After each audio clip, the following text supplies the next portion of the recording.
एक समय की बात है। भगवान बुद्ध अपने शिष्यों के साथ एक गांव से गुजर रहे थे। गांव के बाहर एक बड़े पेड़ के नीचे वे बैठ गए और लोगों को जीवन का ज्ञान देने लगे। तभी वहां एक गुस्सैल जमींदार आया जिसे बुद्ध से बहुत नफरत थी।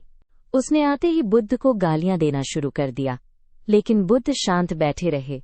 उनके चेहरे पर जरा भी क्रोध नहीं था। जमींदार लगातार बुद्ध को बुरा भला कहता रहा। वो उन्हें अपमानित करने की पूरी कोशिश कर रहा था, लेकिन बुद्ध शांत बैठे रहे जैसे कोई गहरा समुद्र होता है जिसे बाहर की आंधी हिला नहीं सकती। बुद्ध के शिष्य ये सब देखकर परेशान हो गए। उन्हें लगा कि उनके गुरु का अपमान हो रहा है और उन्हें कुछ कहना चाहिए, लेकिन बुद्ध ने उन्हें इशारे से शांत रहने को कहा।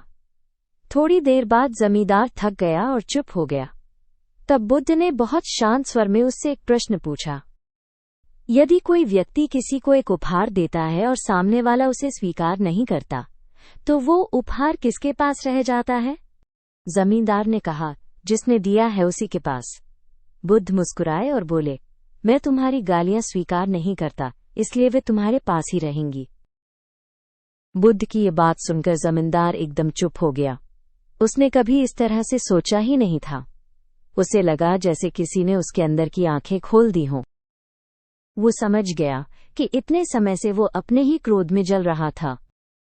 बुद्ध की शांति और धैर्य ने उसके मन को हिला दिया। धीरे धीरे उसका गुस्सा शांत होने लगा। उसकी आंखों में पछतावे के आंसू आ गए। वो बुद्ध के सामने झुक गया और बोला, मुझे क्षमा करें, मैंने आपको बिना समझे अपमानित किया। बुद्ध ने जमींदार को उठाया और प्रेम से कहा, क्रोध सबसे पहले उसी व्यक्ति को जलाता है जो उसे अपने अंदर रखता है। अगर हम किसी के कठोर शब्दों को अपने दिल में जगह नहीं देते, तो वे शब्द उसी व्यक्ति के पास लौट जाते हैं जिसने उन्हें कहा है। उसने बुद्ध से क्षमा मांगी और प्रण लिया कि वो आगे से अपने क्रोध को नियंत्रित करेगा।